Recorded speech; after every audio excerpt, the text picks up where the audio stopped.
स्थिति में थोड़ा थोड़ा सुधार आया है, लेकिन मुझे लगता है अभी भी स्थिति ऐसी नहीं है कि जहां पे हिंदू सर उठा के जी सके। जो लोग मुर्शिदाबाद डिस्ट्रिक्ट से भागकर रिफ्यूजी बनकर मालदा गए हैं, वो लोग वापस लौटने की स्थिति अभी तक तैयार नहीं हुई है। बंगाल की हिंदू समझ चुके हैं कि ममता बनर्जी बंगाल को पश्चिम बांग्लादेश यानी बांग्लादेश लाइट वर्जन तैयार करने में समर्थ हो गई है। ये सारे इमाम इस फिराक में है कि कब बंगाल को इस्लामिक स्टेट घोषित किया जाए, और ममता बनर्जी उनके साथ हाडुडू खेल रही है। इसका उनका उद्देश्य भी एक ही है कि कैसे इसको इस्लामिक स्टेट बनाया जाए। सेंट्रल फोर्सेस के तैनाती होने के बाद स्थिति में थोड़ा थोड़ा सुधार आया है, लेकिन मुझे लगता है अभी भी स्थिति ऐसी नहीं है कि जहां पे हिंदू सर उठा के जी सके, फ्रीडम के साथ जी सके, अपनी रिलीजियस जो आइडेंटिटी है उसके साथ जी सके। और जो लोग मुर्शिदाबाद डिस्ट्रिक्ट से भागकर रिफ्यूजी बनकर मालदा गए हैं, वो लोग वापस लौटने की स्थिति अभी तक तैयार नहीं हुई है। मैं कलकत्ता हाईकोर्ट के स्पेशल बेंच को बहुत बहुत धन्यवाद दूंगा। नहीं तो ममता बनर्जी की सरकार किस फिराक में थी, आप इसका जानकारी आप जनता को होनी चाहिए कि जब बीएसएफ उतरा, कुछ घंटा बीएसएफ रहने के बाद ही बीएसएफ के अफसर को डीएम ने फोन करके बताया था कि वी विल हैंडल इट, आपको रहने की जरूरत नहीं है।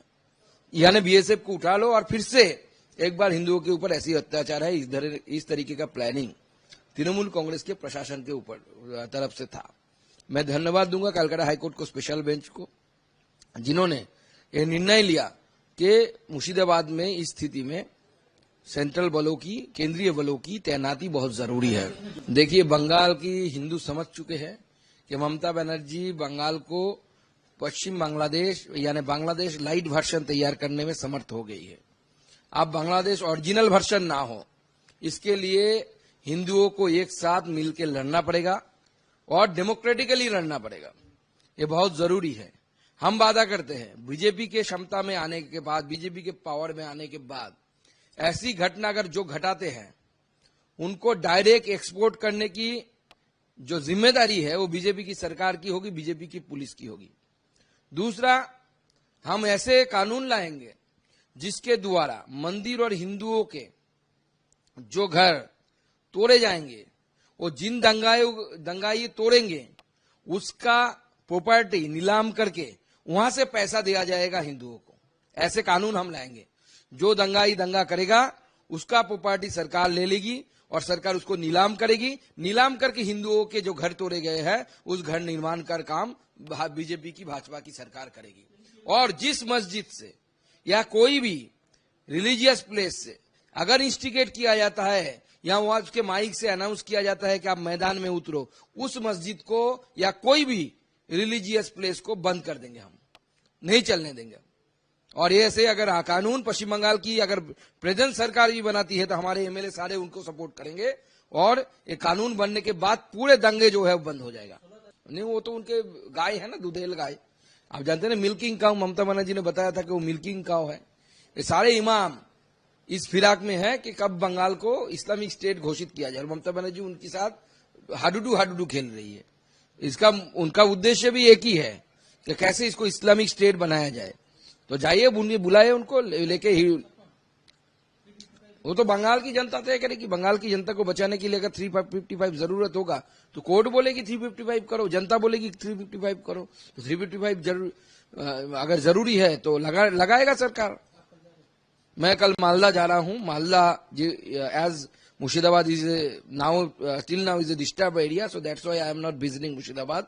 मैं मालदा जो एडजेसेंट एरिया है वहां पे बैठे रहूंगा, पूरा दिन जायजा लूंगा क्या चल रहा है। और पाललालपुर में जहां पे रिफ्यूजी आके बैठे हुए हैं, आश्रय लिए हैं, मैं उनसे भी मिलूंगा, उनके दुख दर्द को बांटूंगा। हाँ, मुर्शिदाबाद से जो भागकर रिफ्यूजी होकर मालदा में आए हैं उनसे मिलूंगा। देखिए, ममता बनर्जी ने वर्ल्ड रिकॉर्ड कर दिया, क्योंकि ममता बनर्जी भारत आजाद होने के बाद, पार्टीशन के बाद पहली बार बंगाल में रिलीजियस रिफ्यूजी, इससे पहले भी रिफ्यूजी ममता बनर्जी ने ही बनाया था, वो पॉलिटिकल रिफ्यूजी था, लेकिन इस बार उन्होंने रिलीजियस रिफ्यूजी, धर्मीय कारण से रिफ्यूजी बनाने का काम ममता बनर्जी ने किया। और ये रिकॉर्ड इतिहास में हमेशा लिखा रहेगा। जब इस धरती पे ना ममता बनर्जी रहेगी ना हम रहेंगे, उस समय भी जनता ममता बनर्जी पर थूकेगी, इसलिए क्योंकि इस घिन्न जघन्य काम जो ममता बनर्जी के प्रशासन द्वारा हुआ है, कहाँ ये यही ऐसे करके ही तो ये लोग डाइल्यूट करते हैं। कहाँ मुसलमानों की किस चीज का नुकसान हुआ है, कितने मंदिर तोड़े गए हैं। मैं फिराद हकीम साहब को चैलेंज करता हूं, दिखाइए एक भी मस्जिद में कोई किसी ने एक पत्थर मारा हो। मार सकते हैं हिंदू, जहां पे हमारी ताकत है हम मस्जिद तोड़ सकते हैं, लेकिन नहीं तोड़ेंगे। वो हमारी शिक्षा नहीं है।